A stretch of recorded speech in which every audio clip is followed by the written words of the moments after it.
Virgin thought it was just one night on Val's day, until the arrogant billionaire claimed her. The roses arrived at the Grand Ilara before the guests did. Zara had watched the florist team work since 7 that morning. 24 arrangements, each one taller than she was, cascading red and blush and cream down the length of the ballroom in a way that made the whole room smell like something you were supposed to feel and probably didn't. She had watched, and she had catalogued, and then she had gone back to the service corridor and lifted the next tray and not thought about it again. This was the skill she had spent 24 years perfecting, the clean separation between what she noticed and what she let herself want. The shift was good money. That was why she was here, in a white-collared shirt pressed so flat it could have passed for paper, moving through a sea of red dresses and Valentine's weekend and all the elaborate theater of people performing love at each other across candlelit tables. She was not bitter about it. Bitterness was a luxury too, like the roses, like the crystal glasses she refilled without making eye contact. She had her mother's next cardiology appointment to think about, her brother's spring enrollment to confirm, the small, weight-bearing architecture of a life built entirely around keeping other people standing. "You're so responsible," people said, like it was a compliment. She smiled when they said it because smiling was part of the job, and she had never found a polite way to explain that responsibility was not the same as choice. You became responsible when you were the one left standing after everything else fell away. It was not virtue. It was just arithmetic. The ballroom was at capacity by 8. Zara moved through it with the fluid invisibility of someone who has learned that taking up space is its own kind of risk. She collected empty glasses. She offered past appetizers to women in dresses worth more than her monthly rent. She was pleasant without being familiar, efficient without being invisible, at least professionally. Personally, she had mastered invisible. Near the east windows, a couple slow danced to something orchestral, the woman's head resting on her partner's shoulder with a weight that looked less like romance and more like relief. Finally someone. Zara recognized the posture. She looked away. She was not lonely. Or rather, she had renamed the feeling so many times it had lost its original shape. She was focused. She was building toward something. She was 24, which was young, which meant she had time, which meant she did not need to stand in a ballroom full of Valentine's excess feeling the specific ache of someone watching a version of life through glass. She set 3 empty flutes on her tray. She adjusted her grip. She moved on. That was when the room shifted. She felt it before she saw it. The specific change in atmospheric pressure that happens when someone arrives who rearranges the gravity of a space. Conversation didn't stop exactly, but it redistributed. Eyes moved toward the entrance. Shoulders straightened. A small, unconscious realignment, like iron filings responding to something magnetic passing nearby. Callum Voss did not look like he noticed any of it. That was the first thing she registered. He moved through the deference afforded him without acknowledging it. Not arrogance, or not only arrogance. More like a man so accustomed to rooms adjusting around him that he had stopped registering it years ago. He was in a black suit, no tie, the kind of tailoring that doesn't announce itself because it doesn't need to. Dark hair. A jaw that looked like it had been drawn by someone who didn't believe in softness. Tall enough that she noticed him from the east corridor, which was saying something. He was flanked by men who appeared to exist for the purpose of being flanked by him. They were speaking. He was listening with the particular quality of attention that is actually evaluation, the rapid, almost clinical processing of information to determine its relevance. He responded occasionally, briefly, and the responding ended conversations rather than extending them. Zara watched this for approximately 4 seconds before she recognized what she was doing and stopped. She moved to the far end of the service station. She replenished her tray. She reminded herself, briefly but firmly, that she had 2 hours left on this shift and a bus to catch and a meal to heat up for her brother who was studying late, and that the specific aesthetic of a man in a black suit across a crowded room was genuinely the least useful thing she could afford to notice tonight. She was carrying this conviction back through the crowd when she paused near a floral arrangement to allow a waiter to pass, and looked up, and found him already looking at her. It was not the look she was accustomed to from men like him, the brief, categorizing sweep that assessed and moved on. It was different in a way she could not have immediately articulated. He was looking at her the way she had been looking at the couple by the window, with an expression that hadn't decided yet what it was feeling and was honest enough not to pretend otherwise. She did not look away first. She did not know why. The room continued around them. Glasses lifted, music turned, a woman laughed too loudly at something near the bar. None of it quite reached where they were standing, separated by 30 feet of candlelight and occupied air, both of them momentarily and inexplicably suspended in the particular stillness of having been seen by someone you did not expect. Then a colleague touched Zara's elbow, asking something about the dessert service, and she turned. When she looked back, he had turned away too. She let out a breath she hadn't known she was holding. She straightened her tray. She told herself it was nothing. It had the feeling already of a lie she would not be able to maintain for very long.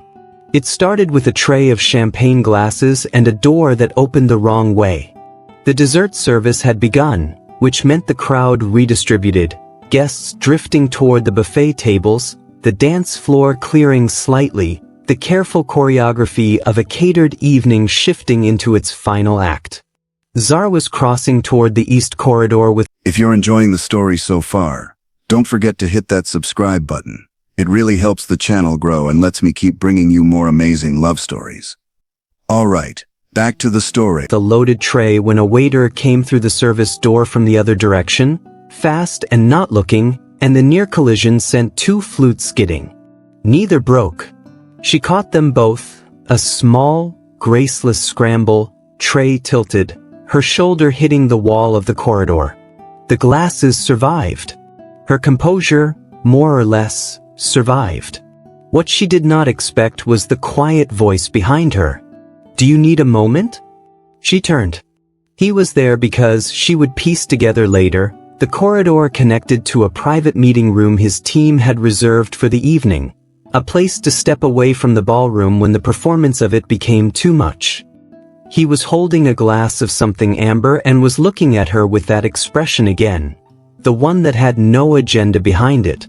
"I'm fine," she said. Automatic. Efficient.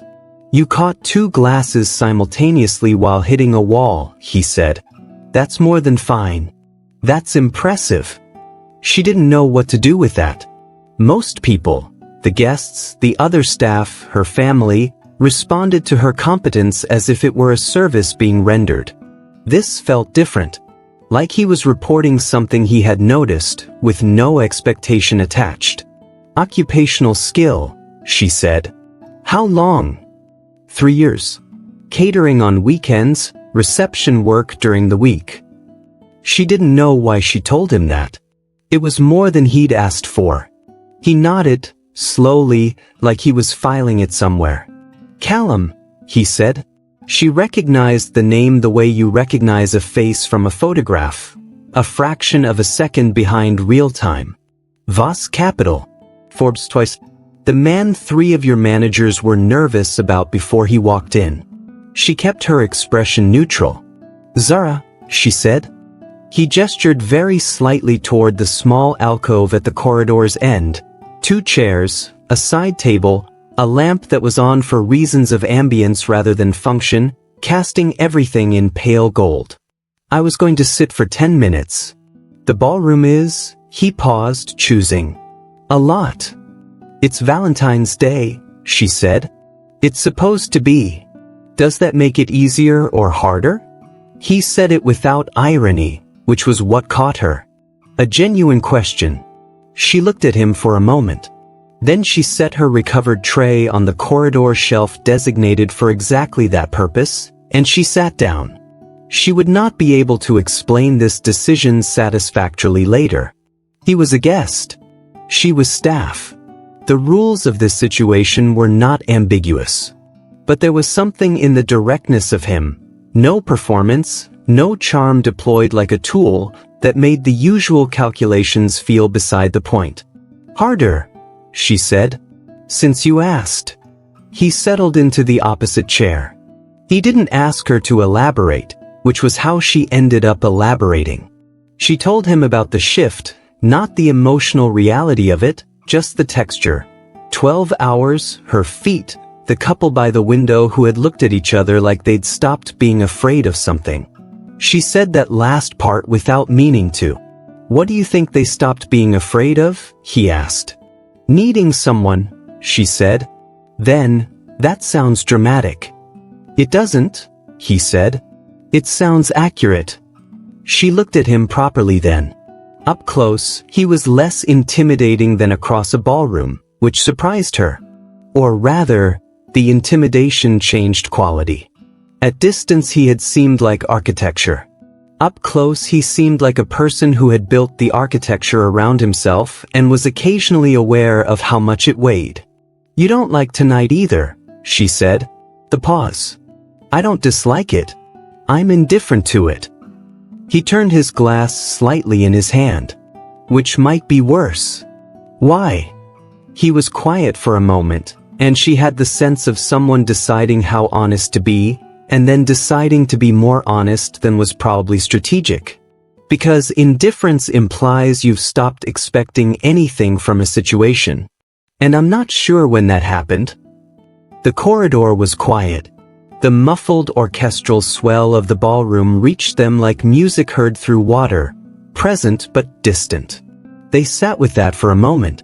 She told him carefully about her mother's health, about her brother, about the scholarship she had deferred. She framed it as a practical decision, which it was, but she heard it differently as she said it out loud to someone she didn't know, someone who had no existing image of her to protect. It sounded less like practicality. It sounded like a sacrifice she had agreed to so gradually she hadn't noticed the moment of agreement. He listened the way very few people listen, without preparing his response, without redirecting to his own experience, without the faint impatience of someone waiting for a natural pause. He simply heard her. "Do you want to go back?" he asked when she finished. "To school?" "Yes," she said. Then, "I haven't said that out loud before." "Why not?" "Because wanting things you can't have yet is," she searched for it, "inefficient." He looked at her with something that might, in a different light, have been recognition. "Yes," he said quietly. "I know what that is." She believed him. They sat for longer than 10 minutes. They talked about the city at midnight, about the particular loneliness of rooms full of people, about what it meant to be responsible for other people's stability before you had established your own. He did not tell her about Voss Capital. She did not ask. It was the only conversation she had been in for years where the person in front of her was more present than their context. When the coordinator's voice reached the corridor calling final service, Zara stood. She smoothed her shirt. She picked up her tray. She stood in the doorway that led back to the ballroom and looked back at him, and she said what she needed to say in order to leave cleanly. "It was just one night," she said, quietly. A statement, not a question. Nothing more. He looked at her from the pale gold chair with his glass of amber and his dark hair and that expression she still could not fully read. He said nothing. She turned and walked back into the Valentine's noise, and she told herself his silence was agreement. She would be wrong about that for exactly 3 weeks. She gave herself 3 days. 3 days during which she was allowed to think about it. The corridor, the alcove, the pale gold lamp. The way he had listened like listening was something he chose rather than something he owed her. 3 days, and then she would file it where it belonged. A strange, good thing that happened once and would not happen again, the kind of memory you take out occasionally, examine briefly, and return carefully to its place before it starts costing you something. By day 4 she was doing well. By day 6 she caught herself replaying the exact inflection of "I know what that is" and had to leave the room she was in, which was her own kitchen, which meant she stood in the hallway for a moment feeling faintly absurd. She went back to work. She picked up an extra reception shift. She sat with her mother through a Tuesday afternoon appointment and held her hand in the waiting room and talked about everything except the way a man she had met once had looked at her like she was something worth paying attention to. She helped her brother with a statistics problem after dinner and they watched something loud and uncomplicated on her laptop and she was fine. She was completely fine. She was fine the way a person is fine when they have decided to be fine, which is a different and more effortful thing than actually being fine, but it gets the same result if you're disciplined enough, and Zara had always been disciplined. What she did not know, what she had no way of knowing, was that on day 2, Callum Voss had requested the name of the catering staff assigned to the East Corridor service at the Grand Elara Valentine's event. The hotel's events coordinator had hesitated for exactly as long as it took her to remember who she was speaking to, and then she had provided the name. He did not act on it immediately. That was not how he operated. Callum was a man who had learned early that the most expensive mistakes came from moving before you understood what you were moving toward. He had applied this to acquisitions, to negotiations, to the careful architecture of professional relationships that other men called friendships. He applied it now with the same deliberateness, and told himself there was nothing unusual in that. He found her last name through the hotel, her general address through a background service his security team used for contractor vetting. He told himself this was due diligence, which was partially true and mostly not. What he found was the outline of a life that confirmed what he had heard in that alcove, but made it concrete in a way that did something uncomfortable to his chest.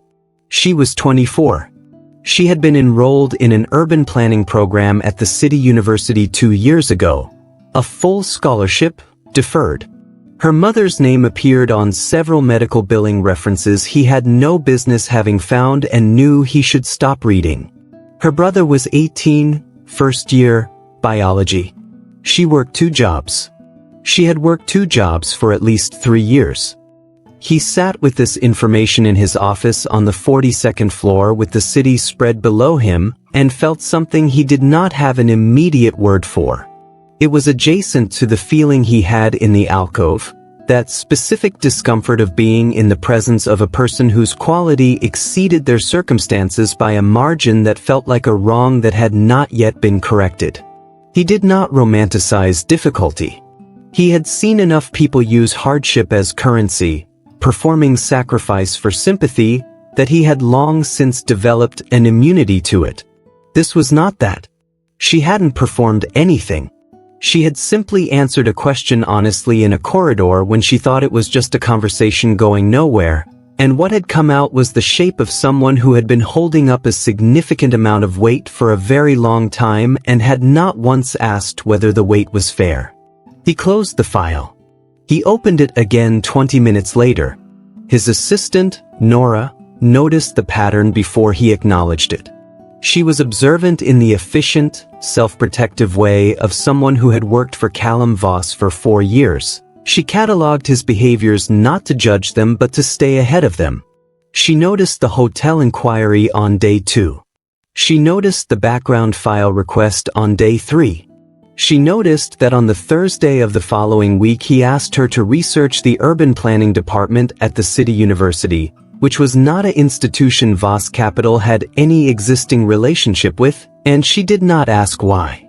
What she did do, carefully and without inflection, was place a note on his desk that read, "The Hargreave merger timeline is confirmed. Isidora's team has requested a joint press appearance before the end of the month." He read it. He set it aside.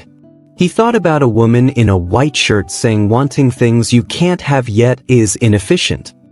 He thought about the way she had stood in the doorway and said it was just one night with a conviction that was trying very hard to be the truth. He thought about his own silence, the choice he had made in that moment, which had not been the absence of a response but a specific, deliberate one. He had said nothing because anything he might have said would have been a claim he wasn't ready to make clearly. And Callum did not make claims he couldn't support. He was, however, becoming ready. He did not announce this. He did not call her. He did not send anything. He moved, instead, the way he always moved, quietly, with preparation, without announcing the direction until the direction was certain. He contacted the event coordinator at the Voss Foundation. He arranged an invitation list revision for the upcoming charity gala. He did this with the same efficient calm he brought to board restructures and acquisition negotiations, and he sat back afterward and looked at what he had set in motion and understood, somewhere beneath the strategy, that the strategy was not the real thing. The real thing was simpler and considerably more alarming. He had spent one evening in a corridor with a woman who had no interest in impressing him, who had answered his questions without calculating what answers would serve her best, who had said "I haven't said that" out loud before with the quiet surprise of someone discovering their own feelings in real time. He had sat across from her in pale gold light, and for the first time in longer than he could locate on any internal timeline, he had felt, not analyzed, not evaluated, not processed. Felt. And she had walked back into the Valentine's noise and told him it was nothing, and he had let her, and he had regretted it by morning. On a Tuesday night, alone in his office at midnight with the city silent 42 floors below, he made a decision. He framed it to himself the way he framed most things, as resolution, as strategy, as the logical conclusion of an incomplete situation. She does not walk away from me. Controlled. The language of a man who makes decisions. But underneath the language, if he had been willing to look directly at it, which he was not yet, was something that had nothing to do with control. It was the particular fear of a man who had stopped expecting to be surprised by anyone, who had built his entire interior life around that expectation, and who had been wrong. He was not ready to call it what it was. But he was done pretending it was nothing. The invitation arrived on a Wednesday, delivered to the reception desk where she worked her morning shift. A cream envelope with the Voss Foundation emblem embossed in the upper left corner, her name written by hand in ink so deliberate it looked architectural. Her manager handed it to her with wide eyes and said nothing. Zara took it to the break room, sat down, and opened it with the careful hands of someone who has learned that good-looking things sometimes contain bad news. You are cordially invited to the Voss Foundation Annual Charity Gala. Friday, 7 p.m. The Grand Alara, Rooftop Pavilion. A handwritten line beneath the formal text, in the same precise ink. I hope you'll come. CV. She sat with it for a long time. Her first instinct was no. Clean, simple, logistically sound. He was a man whose name appeared on buildings. She was a woman who worked in one of them. Whatever had happened in that corridor on Valentine's night was the kind of thing that existed because it was temporary. A single evening outside of ordinary context, like a song that only works in one specific light. You did not try to replay it in a different room. You did not accept embossed invitations from men who could, simply by existing in your proximity, make ordinary life feel like a before and after. Her second instinct was yes, and it arrived so quickly behind the first that she understood they had never really been competing. She told herself it was closure. She told herself she was practical, that she simply wanted to understand the shape of the thing, to see him in the full context of his world and feel the appropriate distance that context would create, and then return to her life with the memory properly filed and finished. She borrowed a dress from her friend Amara, who was 2 sizes and several income brackets above her, and owned a gown the color of deep burgundy that pooled slightly at the hem and made Zara's deep brown skin look like something out of a painting. She pinned her hair up, soft coils escaping at the temples the way they always did, and looked at herself in Amara's mirror and thought, "This is the last time." She believed that completely. The rooftop pavilion of the Grand Elara was a different world from the ballroom below. Open sky, strung with warm Edison light, the city spread in every direction like an offering. The guests were the kind of people who moved through spaces like this without appearing to notice them. Senators and investors, cultural figures and quiet inheritors of old money, all of them fluent in the specific language of a room where influence is the only real currency. Journalists at the perimeter. A photographer who moved through the crowd like water, catching moments that would appear in the right places by morning. Zara arrived and immediately understood that she had miscalculated the nature of this invitation. She had expected a crowd large enough to be anonymous in. She had expected, vaguely, hopefully, that perhaps this was professional, a gesture of goodwill from a powerful man with no particular follow-through intended. She had expected, at minimum, to feel like a guest among guests. What she had not expected was for Callum Voss to see her from across the pavilion within 40 seconds of her arrival, excuse himself from a conversation with two men whose combined net worth she could not have named without looking faint, and cross the room toward her with the directness of someone who has been waiting. "You came," he said. "You invited me," she said. The corners of his mouth moved, not quite a smile, but the architecture of one. He looked at her in the burgundy dress with the same expression from the alcove. Present, unhurried, slightly disconcerting in its honesty. "You look," he paused. She had the distinct impression he was choosing precision over adequacy. "Like you belong here." "I don't," she said. "I know," he said. "That's not what I meant." She did not ask him what he meant. She was not sure she was ready for the answer. He stayed close to her. Not possessively, or not obviously, but with a consistency that she noticed and the room noticed and which she told herself meant nothing, was just the behavior of a host, was simply, but the room was not reading it as nothing.